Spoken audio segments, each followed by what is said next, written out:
De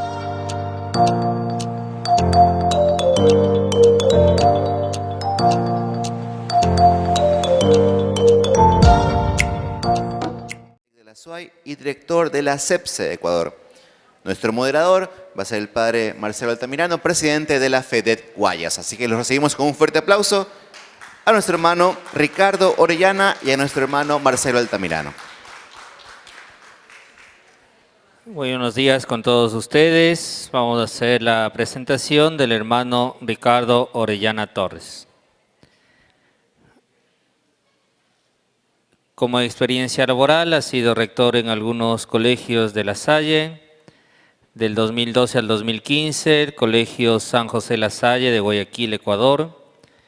2015-2017, coordinador de La Salle en el sector del distrito lasallista norandino. Del 2018 a 2020, rector de la unidad educativa Hermano Miguel de La Salle en Cuenca. 2019, presidente de la FEDEC Azuay. 2020, miembro del directorio de Confedec. Y también director nacional del CEPSE, Monseñor Leonidas Proaño. Es una red de 22 unidades educativas que atienden a 20.000 jóvenes y adultos con escolaridad inconclusa, entre ellos 7.000 personas privadas de la libertad en Quito. En cuanto a estudios, ha realizado un bachillerato en arte religioso en el 2004-2005 en Estados Unidos, en Minnesota. También un máster en Ciencias de la Familia 2013-2014 en la Universidad de Santiago de Compostela, en Galicia, España. Y también tiene un doctorado en Ciencias de la Educación en la Universidad Católica Andrés Bello. Hacemos entonces la cordial bienvenida al hermano Ricardo, que nos va a compartir en esta mañana una ponencia. Un fuerte aplauso, por favor.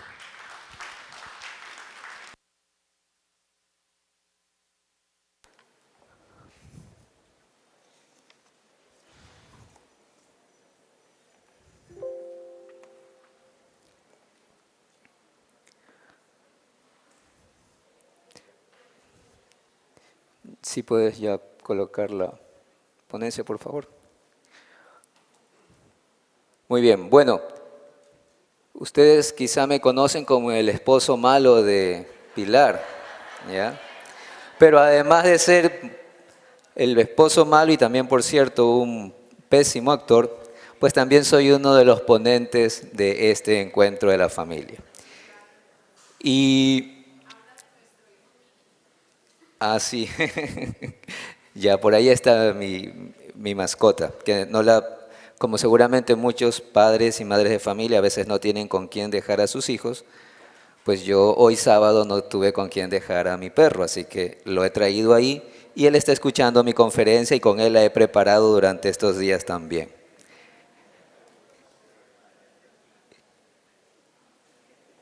Déjenme ver si esto funciona bien. Bueno, la conferencia que he preparado se denomina Fundamentos para desarrollar la inteligencia y liderazgo espiritual en la familia y en la escuela.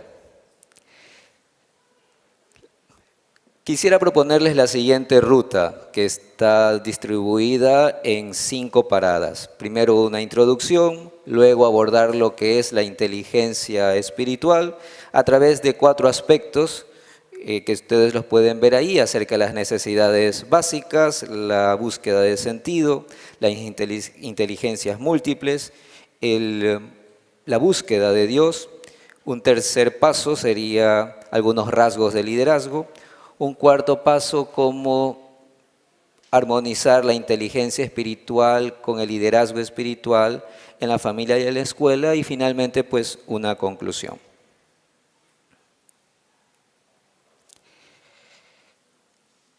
Pues, como ustedes saben, seguramente más que yo, nadie, al menos los de las últimas generaciones, olvidará lo ocurrido con la COVID-2019. Pasamos por lo menos un año completo de encierro y con restricciones muy fuertes otro año más. Todos tuvimos algún familiar o amigo cercano que murió o estuvo muy cerca de la muerte. En ese tiempo, nuestra fe se puso a prueba. Nos sentimos sin saber qué hacer, solos, débiles y muchas veces con temor. Recuerdo que participé varias veces por Zoom en momentos para rezar por nuestros seres queridos. Y les traigo una anécdota de uno de esos tantos encuentros. Con un grupo de amigos de Cuenca, con los que salgo a correr, programamos una de las conocidas sesiones de Zoom. Ellos, mis amigos con los que corro, no son para nada religiosos. En nuestros entrenamientos siempre surgen conversaciones subidas un poco de tono. Pero para mi gran sorpresa, en esa reunión virtual, lo primero que me pidieron, sabiendo que yo soy un religioso, fue rezar una oración. Nunca con ellos imaginé rezar juntos. Y la pandemia hizo, entre otras cosas, brotar entre nosotros una especial sensibilidad religiosa. Supongo que muchos de los que me escuchan sintieron algo parecido a lo que les he narrado en este momento.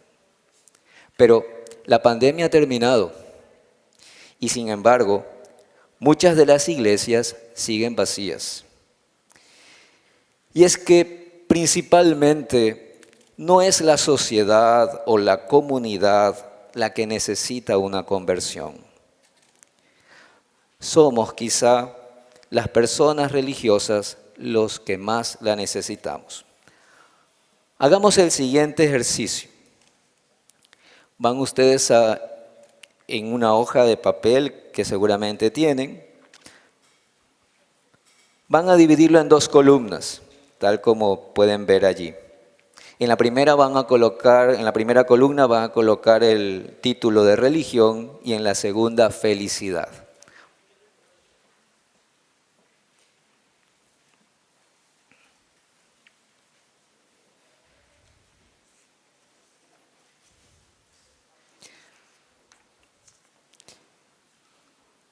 Y van ustedes a escribir en cada una de esas columnas, en la columna de religión y en la columna de felicidad, una palabra asociada con ese concepto, con esa idea. Con unas 5 o 6 por cada columna, creo que será suficiente.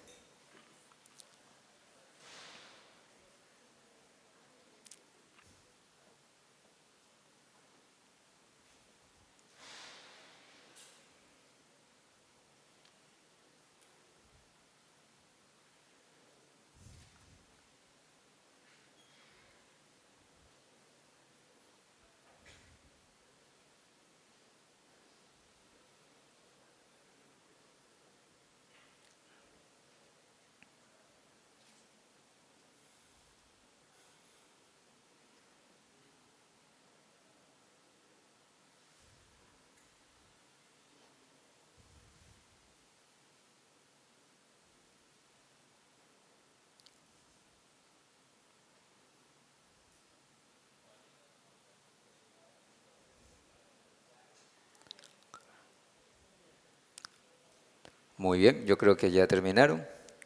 Ahora vamos a ver con la lista que yo he hecho, porque yo esta conferencia, temas similares los he tratado con otros auditorios y yo aquí tengo recopilado más o menos las respuestas que con mayor frecuencia salen y vamos a ver si es que coincidimos, ¿de acuerdo?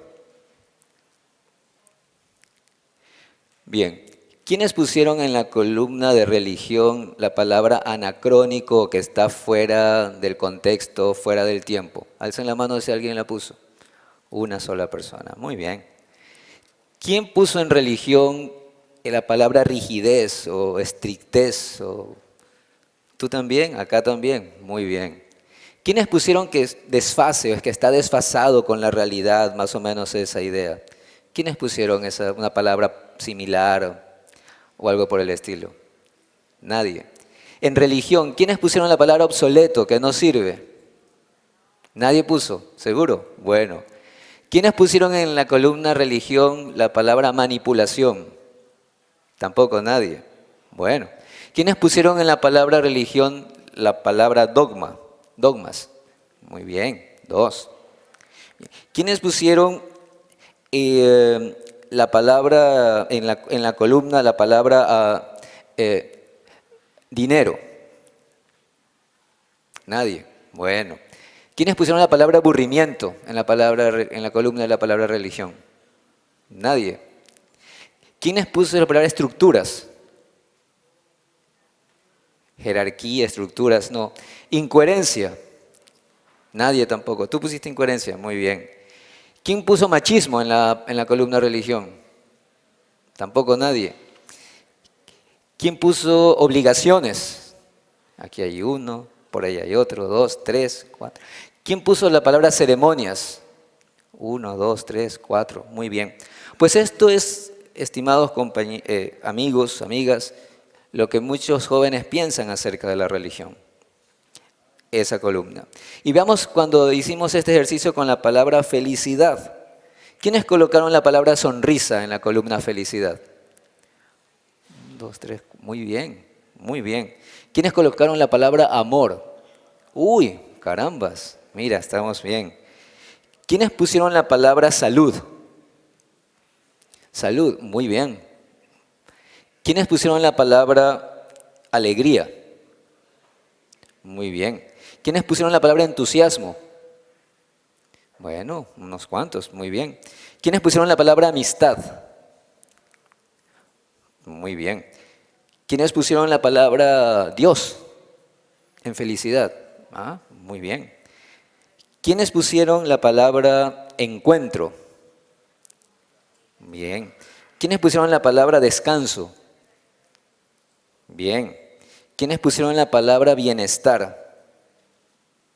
Muy bien. ¿Quiénes pusieron la palabra satisfacción o algo similar? Muy bien. ¿Quiénes pusieron la palabra paz? Muy bien. Bueno, ahí sí hemos coincidido bastante. Ahora les pido que sustituyan la palabra felicidad por la palabra espiritualidad.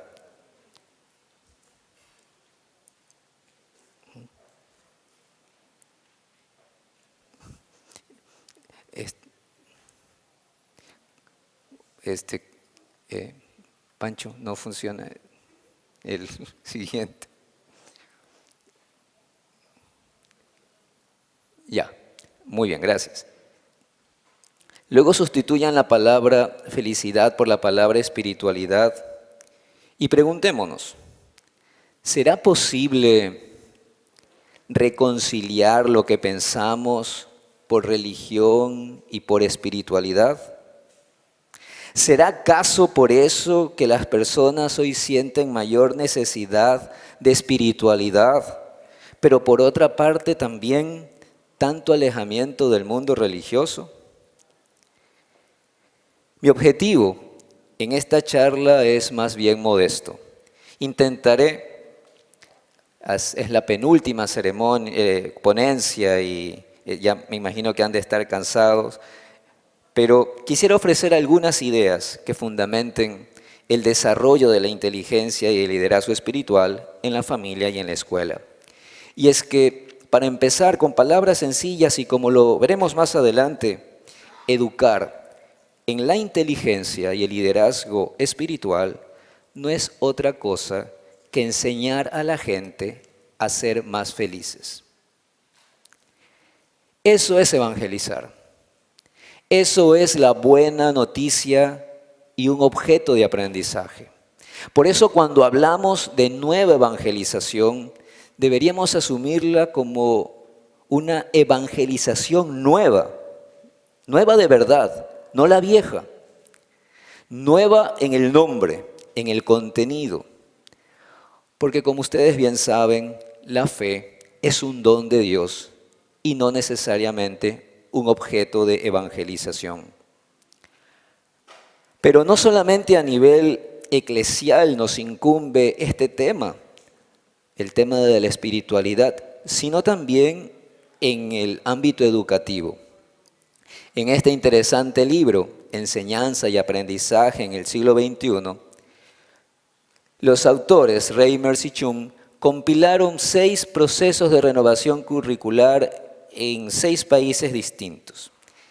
Y básicamente nos dice que muchas de las reformas educativas en el mundo, particularmente la de los países asiáticos, han sido exitosas porque fueron capaces de llegar a un lugar que va más allá de los aprendizajes cognitivos, afectivos, actitudinales y prácticos.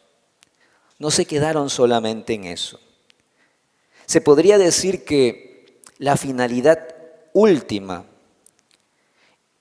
fue la de alcanzar un post-aprendizaje conectado con la práctica de las virtudes, lo cual implica identificarse con el absoluto, empeñarse en dejar un mundo mejor a la siguiente generación. Y para ello, la dimensión espiritual resulta una competencia clave en el proceso de desarrollar esa sensibilidad social, la compasión, el perdón y otros tipos de cuestiones emergentes que hoy en día son también como un filtro que ponen a prueba el correcto uso de los avances científicos y la tecnología.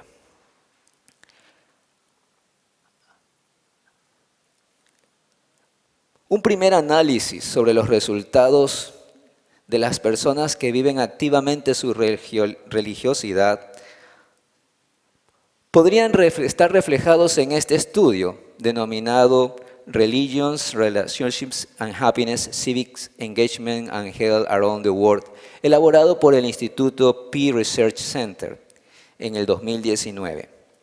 Aquí nos dice o nos expresa cuáles son los comportamientos distintivos de las personas activamente religiosas, inclusive cómo persisten esos comportamientos cuando se controla sus características demográficas.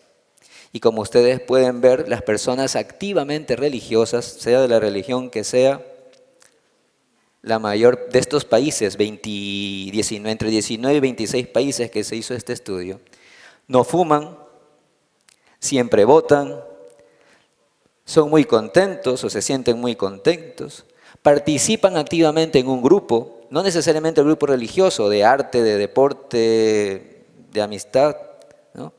Beben frecuentemente, ¿ya? Tienen una buena salud, no tanto porque ya los últimos son como menos, ¿no? Hacen ejercicio no tan regularmente y pues no se cuidan un poco en el tema de la comida. Pues bueno,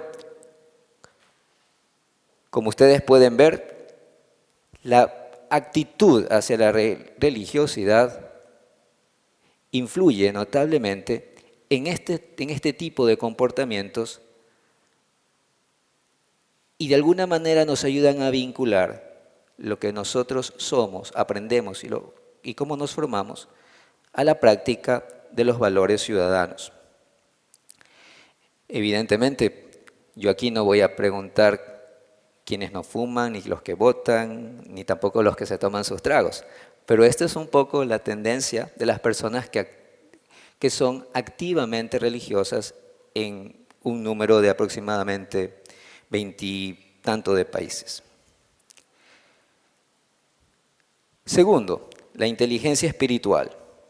La inteligencia espiritual la vamos a tratar para enfocarla desde algunas bases teóricas. La primera de ellas tiene que ver con las necesidades básicas del ser humano. La conceptualización de este término, inteligencia espiritual, tiene sus orígenes en la psicología. María del Pilar, tú eres psicóloga y sabes que desde la psicología humanista, tú eres psicóloga positiva, pues ustedes saben que uno de los que más se habla es de un señor que se llama Maslow, la famosa pirámide de Maslow, ya alguien utilizó el término autorrealización y la puso en la cúspide de su pirámide de motivaciones humanas, definiéndola como un estado espiritual en el que el individuo emanaba creatividad, era feliz, tolerante, tenía un propósito y una misión de ayudar a los demás a alcanzar un estado de sabiduría y beatitud. Las necesidades básicas de las que hablaba Maslow eran las biológicas, la de seguridad, la de pertenencia, la de reconocimiento y la de autorrealización.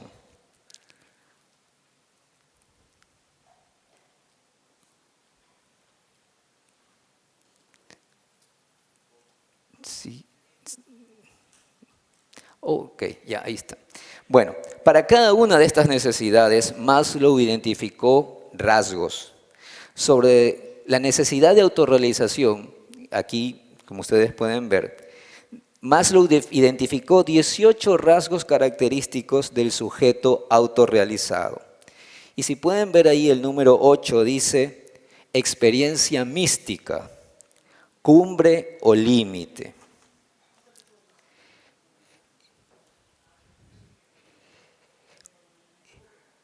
Y al hablar de esta experiencia límite o cumbre, la número 8, Maslow la describió así.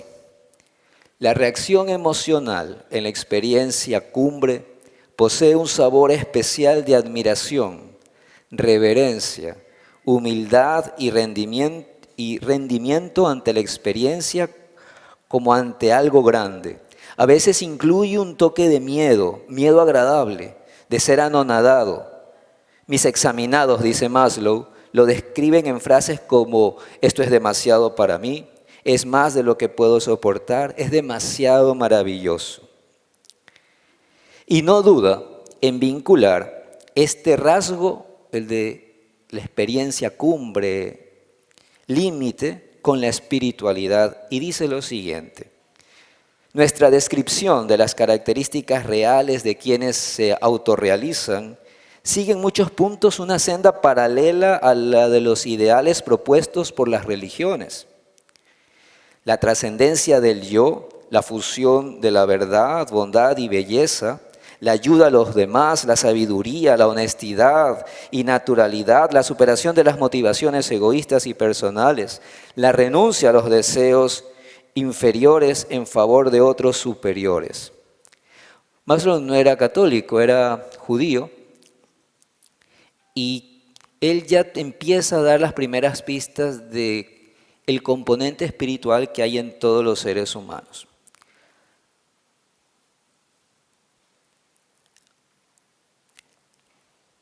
La inteligencia espiritual y la búsqueda de sentido. En una de las charlas del día de ayer, ya creo que fue la hermana Gloria, ya algo dijo sobre este tema. Casi simultáneamente, otro psicólogo llamado Viktor Frankl murió hace no mucho, en el 97. Fue uno de los supervivientes de los campos de concentración en Hungría. Y también es considerado uno de los precursores de la inteligencia espiritual y describe lo que llamamos nosotros hoy como inteligencia espiritual en este libro que está aquí, que se llama El hombre en busca de sentido.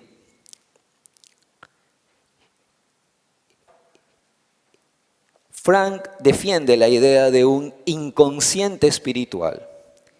Es en este inconsciente en donde tienen cabida una moralidad y unas creencias o religiosidad profundas que permiten al hombre dar sentido al sufrimiento.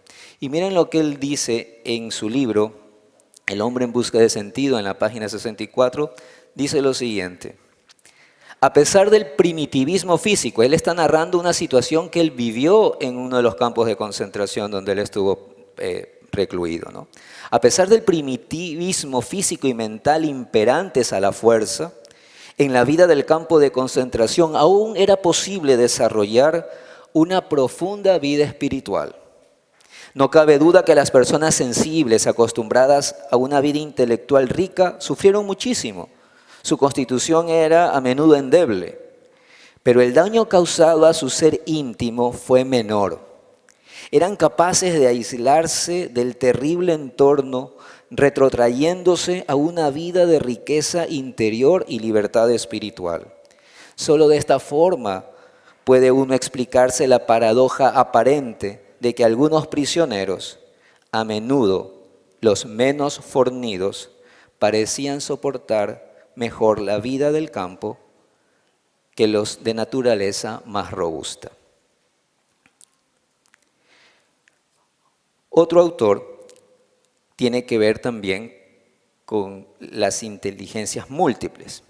¿Ya? No traje el libro porque es muy caro, tengo los libros. Howard Gardner, propuso inicialmente la existencia de 7 inteligencias: la lingüística, la musical, la lógico-matemática, la espacial, la sinestésico-corporal, la intrapersonal, la interpersonal. Luego agregó una 8ª, la naturalista, y especuló acerca de la posible existencia de una inteligencia espiritual o existencial. Algunos de sus principales discípulos indagaron más ampliamente sobre esta adición, la inteligencia espiritual, ¿no? Algunos autores partieron de la premisa sobre la que los seres humanos buscamos dotar a la realidad de significado. Por esto resulta necesario esbozar una propuesta que articule las 3 inteligencias humanas: la inteligencia racional, vinculada a la inteligencia emocional, ya que la cognición y emoción se intercalan entre sí. Y por otro, la inteligencia espiritual, que se asocia a nuestra percepción de significados y valores, tales como la compasión, grado elevado de autoconocimiento, la capacidad de afrontamiento del dolor, la capacidad de aprender con el sufrimiento, la capacidad de inspirarse en ideas y testimonios de vida, el rechazo a causar daños a otros, la tendencia a cuestionarse las propias acciones, así como la capacidad de seguir las propias ideas incluso en contra de lo establecido o lo convencional. Otro autor, Vaughan, añade a la conceptualización del término que la inteligencia espiritual implica múltiples vías de conocimiento y se orienta hacia la integración de la vida interior, de la mente y del espíritu con el exterior.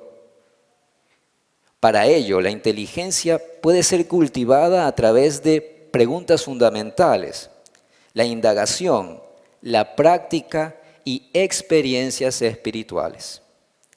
Una persona espiritualmente inteligente es capaz de conectar lo personal con lo transpersonal. La espiritualidad, en este sentido, es una dimensión de la personalidad que habita y se desarrolla en lo más íntimo, identificándose con uno mismo, que se integra con los valores culturales y con el sistema de creencias, de símbolos y de visión del mundo y del sentido de la vida personal. La espiritualidad se expresa en ideas, sentimientos, actitudes y conductas de unidad e integridad hacia uno mismo y hacia el entorno, llegando a conformar con la maduración un soporte esencial de la identidad y la autotrascendencia. Este enfoque de las inteligencias múltiples tiene detractores. y algunos muy fuertes porque dicen no se puede parcelizar la inteligencia. Sin embargo, desde distintos puntos de vista y desde distintos centros académicos de reconocido prestigio, se defiende la tesis de que el ser humano posee una inteligencia particular, que la podríamos llamar espiritual, pero la caracterización de sí misma, su desarrollo y su educación, constituye un tema que todavía hay que explorarlo. Aquí parece obligado mencionar que el concepto de inteligencia espiritual junto a la dimensión ética están conectados con las otras inteligencias, ¿no? Y en múltiples campos y niveles. Por consiguiente, resulta un error considerar esta modalidad de inteligencia pertenencia exclusiva a la religión. Obviamente que la inteligencia espiritual se abre a la posibilidad de la experiencia religiosa, pero también se abre a otros ámbitos de la vida humana, como el laboral, el familiar y el social. Siguiendo a uno de estos autores, en su intento por elaborar un constructo abarcante, podemos nosotros quedarnos con este intento de definición de lo que es esta competencia, que comprendría básicamente la capacidad de trascendencia, la capacidad de experimentar estados elevados de conciencia, la capacidad de influir en las actividades cotidianas y relacionarlas con un sentido de lo sagrado, la capacidad de utilizar recursos espirituales para resolver problemas y la capacidad de mantener un comportamiento virtuoso, mostrar perdón, expresar gratitud, ser humilde, mostrar compasión, etc. Aunque habrá que ahondar más en esta competencia, se puede intuir su alcance en la mejora de la calidad educativa. También vale decir, en el fondo, esta inteligencia espiritual no es nada novedosa para los cristianos, para los católicos. Porque esta competencia en casi todas las culturas de inspiración monoteísta se halla presente de algún modo, y su influencia en el mundo educativo siempre ha sido considerable. Se puede entonces concluir que la competencia espiritual es multidimensional.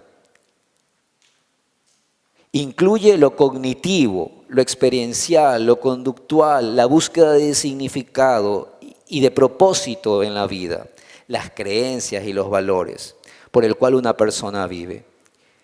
Implica una pedagogía de los sentimientos y la ética que una persona pues manifiesta al exteriorizar sus creencias y su estado espiritual interior. La inteligencia y la búsqueda de Dios. Dice el Salmo, alégrese el corazón de los que buscan a Dios, el Salmo 105. Esta búsqueda exige de la persona todo el esfuerzo de su inteligencia.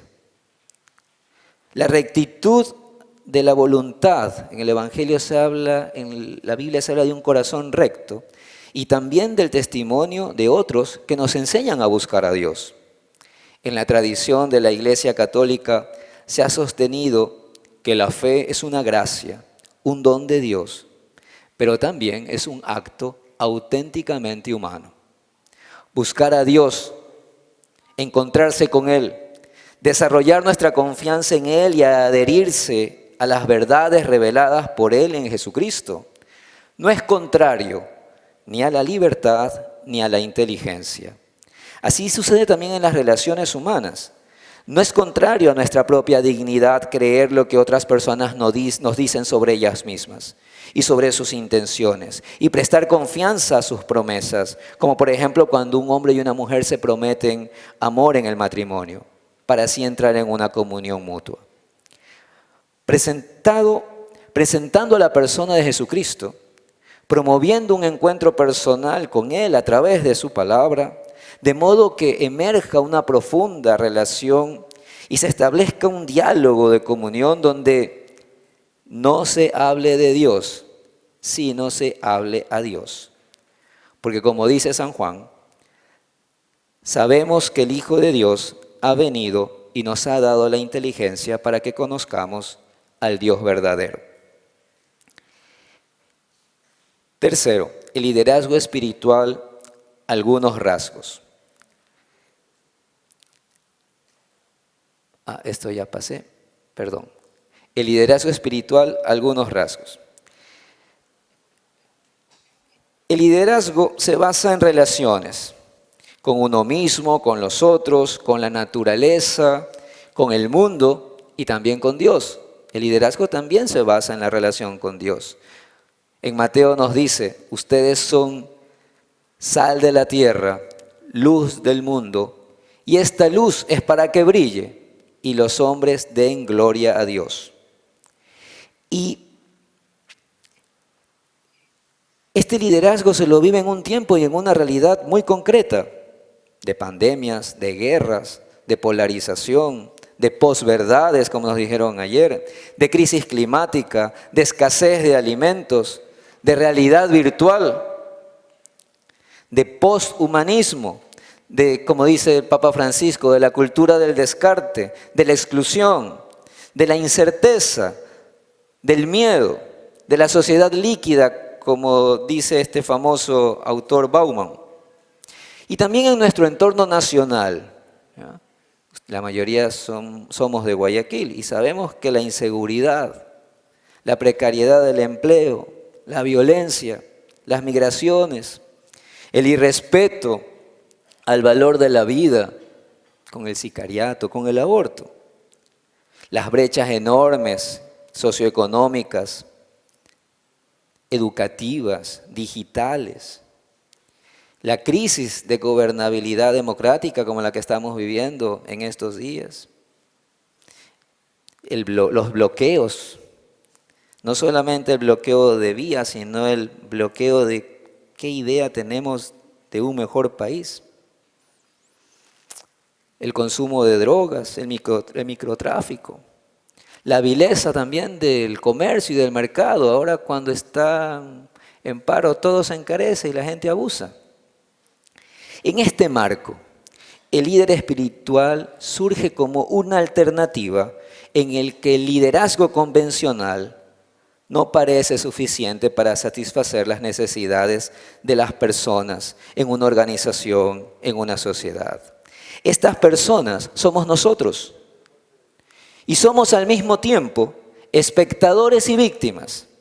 Quizás muchos como yo tenemos la firme esperanza que estas realidades mejoren o que cambien prontamente.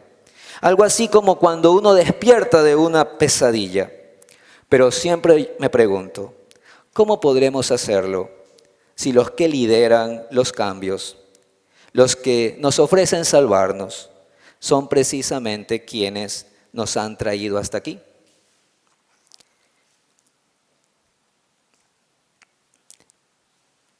Algunos rasgos del liderazgo espiritual. El Papa Francisco y los jesuitas nos pueden dar muchas lecciones sobre liderazgo y les he traído yo 6, ¿ya? Para tratar de entenderlo, asimilarlo y también tratarlo de ponerlo en práctica. San Ignacio, en las Constituciones, para elegir al superior de su congregación, plantea unas cualidades muy interesantes. La primera de ellas tiene que ver con la experiencia de Dios. Dice, el líder, el jefe de los jesuitas debe ser una persona muy unida con Dios nuestro Señor. Cuando San Ignacio quiere definir cuál es el rasgo principal de una persona líder para su organización, rasgo que se supone en primer lugar en esta lista de 6, como ya les dije, aparece el primer rasgo relacionado directamente con la unión con Dios. Se trata de una experiencia personalizada y vivida Ignacio dice, le tiene que ser familiar la oración, más que una opción o alineamiento ideológico o unos conocimientos teóricos adquiridos por medio del estudio. Entonces, el líder espiritual es alguien que reza y que ahí encuentra a Dios. No solamente busca a Dios para hallar consuelo, paz, sabiduría mediante momentos íntimos de oración, sino que esa experiencia afecta a toda su vida y a todo lo que hace. San Ignacio dice que esta experiencia de Dios está asociada a las virtudes. En este texto, lo primero que aparece junto a la experiencia de Dios es ser ejemplo de virtudes. En otras palabras, la experiencia de Dios busca cambiar a uno y mejorar en el servicio. No es una experiencia intimista que no afecta su propia realidad. Nos invita a asumir nuestra realidad con la ayuda de Dios. La experiencia de Dios es una ayuda para ser mejores y servir mejor.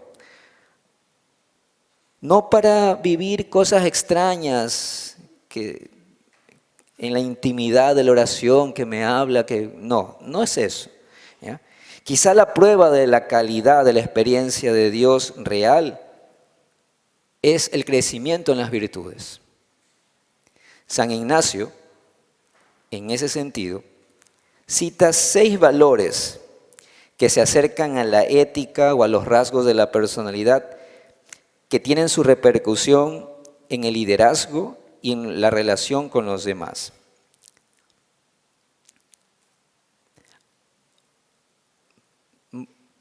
Creo que... Bien. Entonces, la primera virtud que ahí coloca San Ignacio, al líder le tienen que amar las personas de su equipo. La caridad es eso, que a uno lo amen. La caridad entonces es como la primera virtud de la persona líder. Parece que, según San Ignacio, hemos de ver a un líder mucha bondad, sí. La caridad tiene que ver con el amor, amar a Dios, amar al prójimo, ser solidario con el sufrimiento, no tener envidia o animadversión, etc. Pero esa caridad ha de vivirse en especial con los que uno tiene adentro, en los propios equipos, en las propias familias. Las personas que muestran amor entre su gente son candidatos a ser esos líderes espirituales, según este planteamiento. Si te escogen a ti, si votan por ti, para que lideres, es porque te quieren. La segunda virtud es, el líder se caracteriza por su humildad. Cuando uno ejerce cargos de liderazgo, a veces se deja contagiar por la vanidad, por buscar la gloria, la seguridad o el bienestar material. Y siempre es una tentación que nos acompaña toda la vida. Estas tentaciones se dan en el ámbito de las relaciones humanas, en especial en el del liderazgo. Pues, querrámoslo o no, el liderazgo supone una situación de poder. A veces, los que más buscan los cargos, los que más campaña hacen, son los menos preparados para ello. La tercera virtud es adquirir una libertad interior equilibrada. Es muy ignaciano ver la vida como una prueba continua. Por eso hablan de los ejercicios espirituales. Hay que hacer ejercicios espirituales para uno ser una persona virtuosa, cambiar y tal, ¿no? Porque estas pruebas nos invitan a conocernos y a conocer a los demás. La vida es un continuo ejercicio y una suma de pruebas. San Ignacio dice que el líder debe ser libre de todas las pasiones, teniéndolas domadas, para que sepa mezclar la rectitud y severidad con la benignidad y mansedumbre. La siguiente virtud tiene que ver con eso. Por un lado la rectitud y por otro lado la mansedumbre. Yo soy un hermano de La Salle y Juan Bautista de La Salle también nos habla de eso, que tenemos que ser firmes como un padre y tiernos como una madre, ¿no? Quizá a veces los hermanos hemos más practicado lo de ser firmes como un padre y no tanto tiernos como una madre, pero Juan Bautista de La Salle también habla sobre eso. Y es la cuarta virtud que refiere San Ignacio, ¿no? Que es más bien doble, o mejor dicho, consiste en saber conjugar dos roles distintos según las circunstancias. Y créanme que ser recto y ser manso es todo un arte. No solo severidad, no solo mansedumbre, porque ser siempre recto y severo muchas veces no es el camino. Y ser siempre benigno y manso tampoco. La vida pide las dos cosas a la vez. Sepa mezclar, dice San Ignacio. La benignidad y mansedumbre son cosas buenas, pero a veces no es lo bueno aplicar. Te pueden manipular, engañar, te pueden utilizar y abusar de ti aunque seas el jefe. Tampoco se puede ser siempre recto y severo. Hay que saber perdonar. Y muchas veces tragarte tus palabras si hace falta. Los que hemos ejercido algún rol de autoridad sabemos muy bien lo difícil que es cambiar de opinión al haber dicho no para luego asumir un sí, sin mostrar especiales ataduras emocionales en tales circunstancias. La quinta virtud es la compasión como la capacidad de situarse en lo que siente vitalmente la otra persona, la empatía. Es esa capacidad de estar afectivamente cerca de las personas, de entenderlas, de situarse en sus problemas y deseos. Es una virtud muy necesaria. En un líder no solamente buscamos ideas o posturas acertadas, buscamos una persona en quien confiar, que nos entienda, que sintamos cerca, que veamos que capta nuestra situación, que resuena con lo que internamente vivimos. El líder entonces sale de sí mismo y se sitúa en lo que siente vitalmente la otra persona. Esa compasión, esa unida a la caridad, sirve para tomar decisiones difíciles. Por ejemplo, ver el bien de una persona, ver el bien de una función, ver el bien de una institución. La sexta virtud tiene que ver con la fortaleza de ánimo. Y claro, en la vida hay momentos complicados y en las relaciones humanas pues también. Cuando se ejerce liderazgo, uno se encuentra con lo mejor de las personas y también con lo peor. Se encuentra con sus flaquezas y también se encuentra con las flaquezas de uno mismo. La persona líder ha de tener la capacidad de sufrir las flaquezas de muchos, como diría San Ignacio. Y para esto hace falta esta magnanimidad y fortaleza de ánimo, para trasladar ese ánimo a otros. Y para hacerlo uno no tiene que tener ese ánimo. Uno no puede dar lo que no tiene. Y por eso hay que cuidarlo en los momentos personales de reflexión, en la oración. Previamente, uno ha de haber encontrado en Dios, en uno mismo y en otros, en amigos por ejemplo, esa fuerza y ese ánimo que luego ha de transmitir.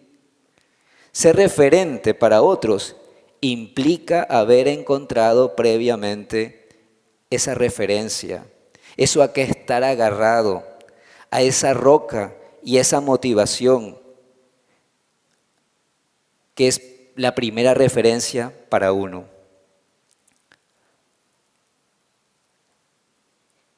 El tercer rasgo tiene que ver a la prudencia y al discernimiento. Esto es muy propio de los jesuitas. Básicamente se trata de una operación espiritual ligada a la inteligencia espiritual para buscar lo que Dios quiere y a qué me llama. Es el hágase su voluntad, como lo rezamos en el Padre Nuestro y a veces no nos damos cuenta. Es el hágase en mí, como lo dijo nuestra madre. Implica la virtud de la humildad, porque muchas veces somos conscientes de no saber, pero también de expresar esa valentía por buscar lo que Dios nos pide, de mirar y caminar con valentía hacia el futuro. La cuarta característica es la capacidad de gestión y hace referencia a la ejecución de cosas. San Ignacio pide que el líder sea vigilante y cuidadoso para comenzar cosas nuevas y por otro lado, fuerte para llevar las cosas al fin y perfección. Un buen líder es alguien que acaba lo que ha iniciado, no deja las cosas a medias. La quinta característica tiene que ver con el cuerpo. La responsabilidad de un líder requiere cierta salud para llevar y sostener el peso que a veces implican ciertas tareas encomendadas. San Ignacio pregunta que el líder debe ser muy viejo o muy joven, vejez o juventud. Y para San Ignacio dice, ninguno de los dos extremos es bueno, porque la vejez a veces no es la más idónea para ciertas responsabilidades del cargo. Y por otro lado, dice San Ignacio, la juventud no suele venir acompañada con la autoridad ni la experiencia conveniente. Como última de las características, y digo última porque San Ignacio, ya voy a decir que hasta con cierto humor lo plantea, como la última de las características y quedando claro que es la última, aparecen las cualidades sociales. San Ignacio dice que el líder debe tener crédito y buena fama. Cuando una persona, y tiene razón, porque cuando una persona lleva a cabo bien su misión, estas cualidades no tardan en aparecer. Si tú eres un excelente educador, la gente va a decir que eres un excelente educador. Si eres un buen abogado, la gente va a decir que eres buen abogado. ¿Ya? Pues son los que en la ética se denominan los fines intrínsecos de la profesión, que se van logrando conforme se noten los resultados en el proceder de cada uno. Finalmente, San Ignacio, con sabiduría y sentido práctico, termina este apartado de las virtudes diciendo que, y si alguna de las partes arriba dichas faltasen, es decir, las anteriores, que las seis que ha dicho, a lo menos no falte bondad mucha y amor a la compañía y buen juicio acompañado de las buenas letras, que con los demás las ayudas que tendrá de que se dirá abajo podrían mucho suplir con la ayuda y favor divino. Es decir, que dice, lo más importante es que no le falte esta bondad y el amor. Pues bien, vamos ahora a hablar sobre el cuarto punto, la inteligencia y el liderazgo espiritual en la escuela y en la familia. Vamos aterrizando un poquito más esta conferencia. El desarrollo de lo espiritual debe convertirse en un compromiso indefectible de la educación por dos razones. La primera, porque la espiritualidad en la escuela se configura en la realización personal y vocacional de la persona. Y segundo, porque lo que a nosotros nos mueve como educadores católicos es el amor por lo que hacemos y por quienes lo hacemos. Por ello, lo espiritual debe ir impregnado desde el planteamiento de actividades cotidianas, como se dijo el día de ayer o anteayer en las actividades de casa, en los programas de estudio, en el currículum, en la participación de la comunidad educativa y comunitaria, para que conviertan en realidad y no solamente se vuelvan puras intenciones teóricas. Por otra parte, pensar que una educación secular o laica no debe ocuparse de lo espiritual es un error. Lo espiritual, aunque estés en un colegio fiscal, es parte integral de la condición humana. Se ha demostrado a lo largo de esta exposición que la espiritualidad concierne a lo antropológico y no únicamente a la fe. En la familia sucede lo mismo. La inteligencia y el liderazgo espiritual en la familia se ejercita de manera privilegiada en lo que cuando recibimos el bautismo se nos dijo que éramos sacerdotes, el sacerdote bautismal. El sacerdote bautismal del padre de familia, de la madre, de los hijos, de todos los miembros de la familia.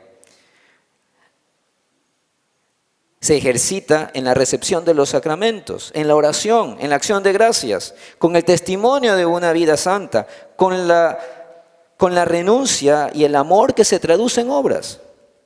El hogar, como se ha dicho ya tantas veces, es la primera escuela de vida cristiana y se aprende allí la paciencia, el gozo del trabajo, el amor fraterno, el perdón generoso, incluso reiterado, y sobre todo el culto divino por medio de la oración y la ofrenda de la propia vida.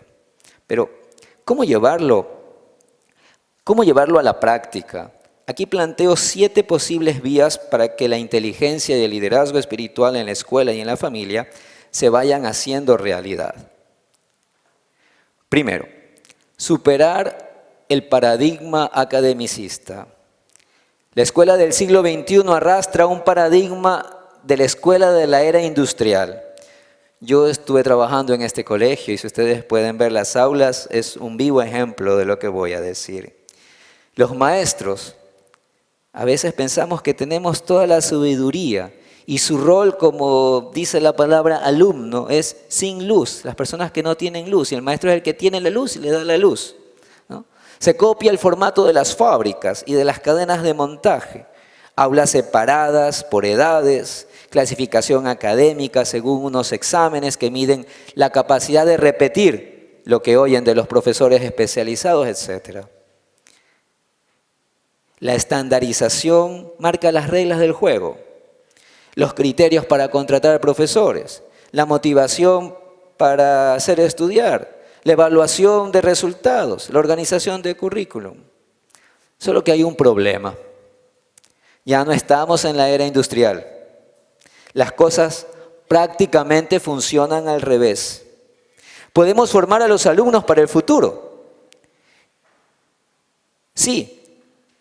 Pero ¿cómo vamos a hacerlo si les estamos enseñando soluciones del pasado? Y como se puede ver, esto hoy no tiene razón de ser. Segundo, ya no tiene sentido enseñar soluciones. Según Bauman, vivimos en tiempos líquidos, es decir, que no los podemos agarrar, no es concreto, se nos cae como si fuera un líquido, ¿no? El futuro está cargado de incertidumbre.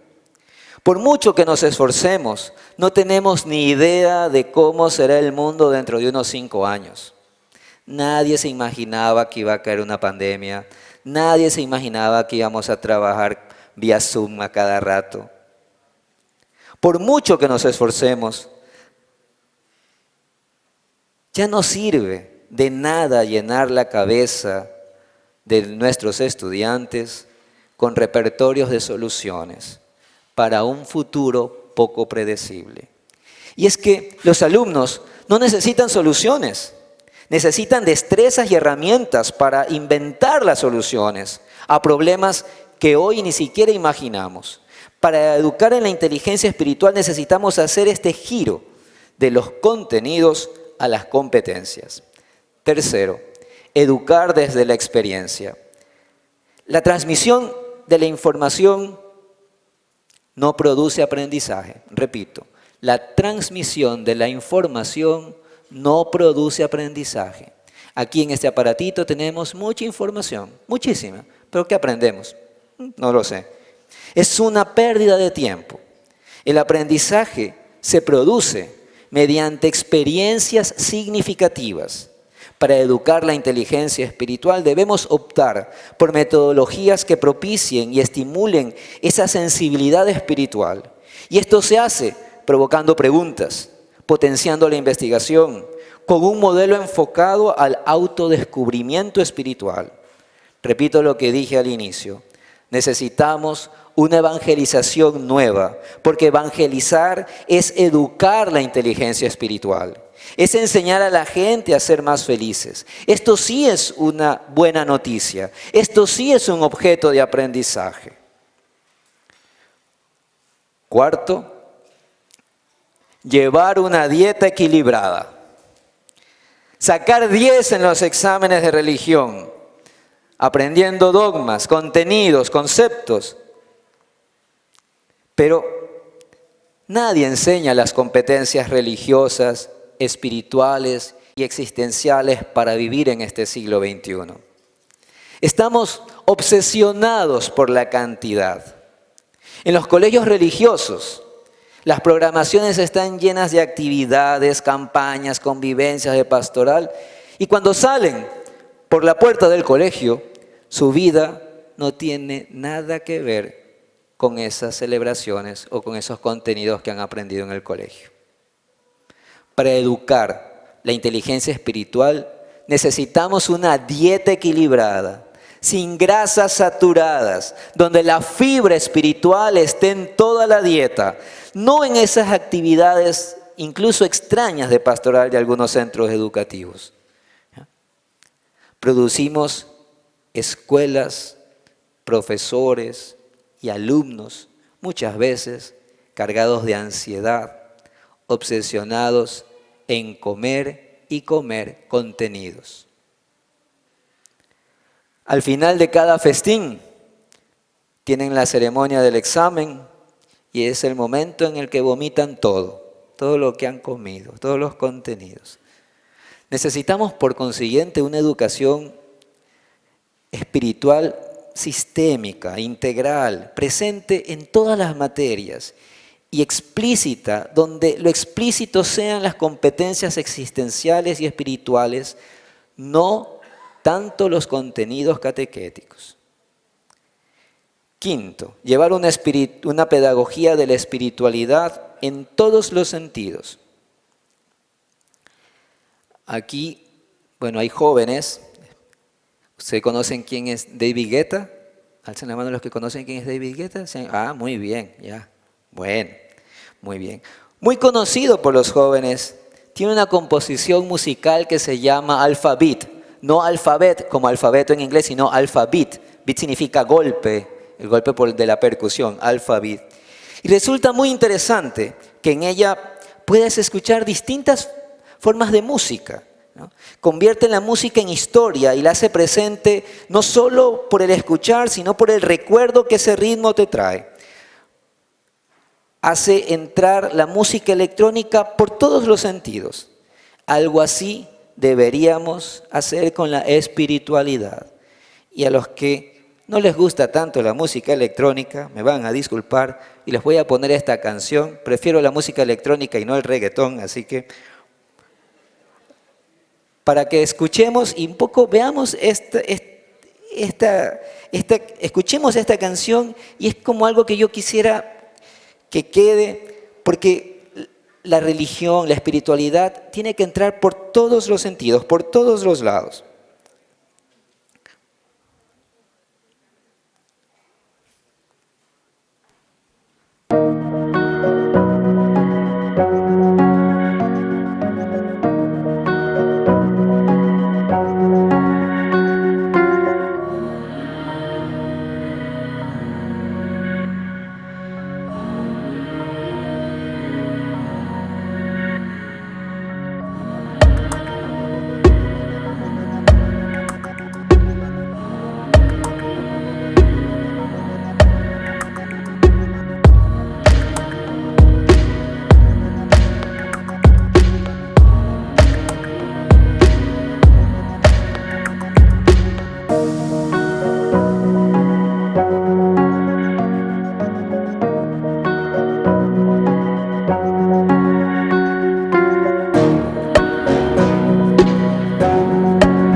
Muy bien, como ustedes pudieron escuchar, al principio pensaban que era una canción, un tango, ¿no es cierto? Y de repente se volvió como loco con esa música electrónica. Pues bien, yo creo que así debería ser la pedagogía de la espiritualidad, ¿no? Tiene que entrar por todos los sentidos. Tiene que hacernos el contacto, el puente entre el pasado, el presente y el futuro.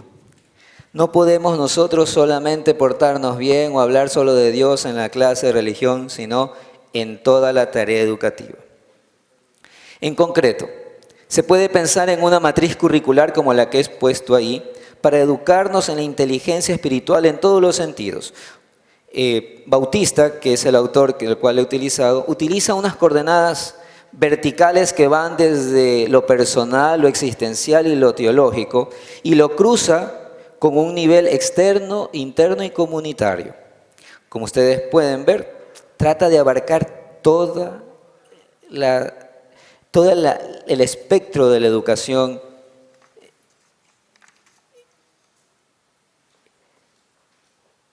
Sexto, no todo es déficit de atención. Aquí creo que mi antecesora creo que habló algo sobre eso, me parece. Es el famoso TDAH y todo lo decimos que tiene TDAH y vaya a la psicóloga. El discurso espiritual muchas veces se ha escorado hacia un moralismo de la atención, a una cruzada contra la dispersión. Sí, yo sé que es importante el silencio, es importante la concentración, pero hoy nuestros jóvenes, nuestros niños tienen una atención múltiple, paradójica, multifocal, multidialógica. La fuente espiritual no está tanto en concentrarnos y cerrar los ojos. No. Yo creo que la fuente espiritual está más bien en tener los ojos bien abiertos, en tener una mente abierta a todo. Algún día, con fe, con esperanza, algún día hasta los más difíciles se abrirán a la fe. La escuela de la era industrial se basaba en la repetición, en el premio y castigo. Hoy todo esto se ha acabado. Si un niño se aburre en clase, el problema no es el niño, sino la metodología. Es más fácil decir que tienen déficit de atención, pero lo que pasa es que no le interesa. La inteligencia espiritual entonces va de la mano de los mismos mecanismos de creatividad y del pensamiento, porque creer es crear y crear es creer.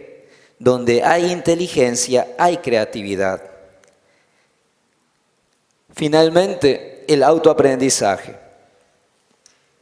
Les invito a ver unos 2 minutos de un video de un hindú, un indio, Sugata Mitra, que cuenta un interesante experimento educativo con los niños más pobres de la India. Se trata del poder del autoaprendizaje que tiene de toda la persona y de la condición social y económica que sea. Vamos a ponerlo. Tenga la bondad si lo podemos poner el video. Gracias.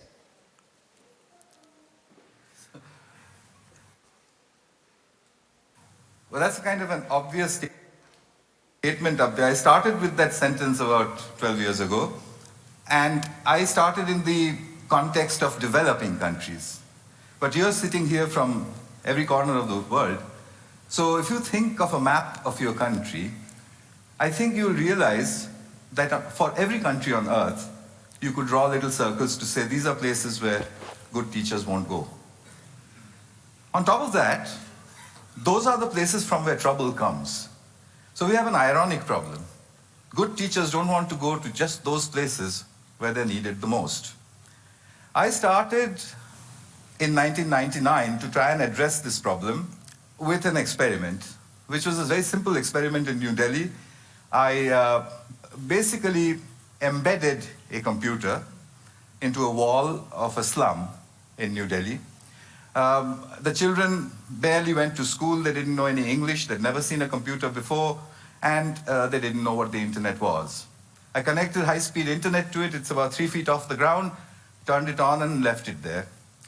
After this, we noticed a couple of interesting things which you'll see, but I repeated this all over India and then through a large part of the world, and noticed that children will learn to do what they want to learn to do. This is the first experiment that we did. 8-year-old boy on your right, teaching his student, a 6-year-old girl, and he was teaching her how to browse. This boy here in the middle of central India, this is in a Rajasthan village where the children recorded their own music and then played it back to each other. And in the process, they enjoyed themselves thoroughly. They did all of this in 4 hours after seeing the computer for the first time. In another South Indian village, these boys here had assembled a video camera and were trying to take the photograph of a bumblebee. They had downloaded it from Disney.com or one of these websites, 14 days after putting the computer in their village. So at the end of it, we concluded that groups of children can learn to use computers and the internet on their own, irrespective of who or where they were. At that point, I became a little more ambitious and decided to see what else could children do. Bien, continuemos. Ya se terminó, continuemos. Como ven, ya pasó la era de la motivación. Ahora nadie quiere ser motivado ni animado. Conceptos como motivar, acompañar, están siendo repensados. Quizá me atrevería a decir que ya marcaron un punto de inflexión en nuestra historia. Nuestros estudiantes no necesitan tanto que los motivemos. Como lo ha demostrado aquí este señor Sugata Mitra, el aprendizaje espiritual por descubrimiento necesita otro tipo de estrategias metodológicas. Y cuando hablo de ello me refiero al autoaprendizaje, del aprendizaje social y cooperativo, por contagio, por pares, horizontal. Para terminar, dejemos que la gracia actúe en nosotros. Finalmente, para todos nosotros cristianísimos, que a veces nos decimos cristianos, pero no creemos mucho en Dios porque no confiamos en su gracia. A veces concebimos el mundo entero como una perfecta maquinaria para fabricar clones de nosotros mismos. Yo les invito o les pido, junto conmigo, a sentarnos en la calle y simplemente mirar. El mundo transpira también la huella de Dios por todos sus poros. Los que hablan de Dios, como yo, primero deberíamos creer en Dios y dejarlo a Dios a que haga algo. Pablo VI escribe en la exhortación Evangelii Nunciandi un párrafo que es extraordinario y dice lo siguiente: no sería inútil que cada cristiano y cada evangelizador examinase en profundidad a través de la oración este pensamiento. Los hombres y las mujeres, evidentemente, podrán salvarse por otros caminos, gracias a la misericordia de Dios, si nosotros no les anunciamos el Evangelio. Esta afirmación que subraya la generosidad de la gracia de Dios resuena en nuestro oído como una verdadera nueva noticia, una buena noticia para todo hombre, sea o no sea católico, sea o no sea creyente. Es una buena noticia para la iglesia y para todo cristiano. Cuando Jesús dijo a los escribas y fariseos que las prostitutas precederán en el reino de los cielos, fue una indirecta a los que se creían santos. un autor jesuita, Fosán, dice que Jesús explicó lo que es evangelizar con la parábola del sembrador.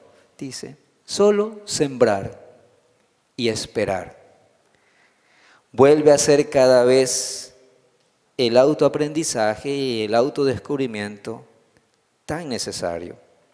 Lo extraordinario del Evangelio, muchas veces ocultado o enterrado o ignorado, es decir, que todo ser humano, sea bueno o malo, puede encontrar este lugar, esa acogida incondicional en esta potencia misteriosa de quien tenemos la vida y que llamamos Dios Padre, Hijo y Espíritu. El mensaje cristiano es fundamentalmente un mensaje de gracia. Por eso, toda celebración cristiana, hay que recordarlo, empieza con las palabras de San Pablo para disponernos a recibir esa gracia de Dios.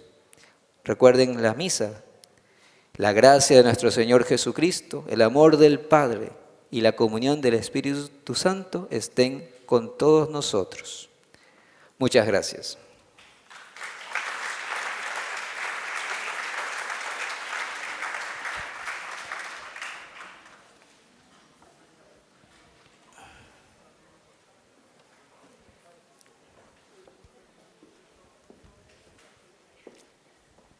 Acabamos de escuchar entonces la conferencia denominada Fundamentos para desarrollar la inteligencia y liderazgo espiritual en la familia y escuela. Tenemos aquí algunas preguntas. En honor al tiempo, pues le vamos a sintetizar, ya que algunas preguntas están parecidas. Pero lo que se cuestiona aquí, los docentes, los padres de familia que están en este evento, es sobre el acompañamiento para los jóvenes. Dice, cómo captar el liderazgo espiritual para dirigir a los jóvenes hacia Dios y lo espiritual. Sería como un poco profundizar toda la charla que el hermano Ricardo nos ha ofrecido en este día. Brevemente, si nos podría dar como un refuerzo para la tarea que tenemos en los centros educativos, porque trabajamos con niños y jóvenes. Bueno, yo no tengo ninguna receta, pero me atrevería a decir lo siguiente. Primero, que todo el centro educativo debe respirar a Dios desde la entrada. ¿Cómo tratamos a los estudiantes? Los mensajes que ponemos en las carteleras. ¿Cómo se dirigen los estudiantes, los profesores hacia los estudiantes? No tanto en las ceremonias religiosas, sino que todo el centro educativo debe respirar a Dios. Yo a veces voy a centros educativos y veo no haga esto, no tal cosa. ¿Ya? Y segundo, yo creo que tenemos que ir trabajando en una propuesta curricular más abarcante.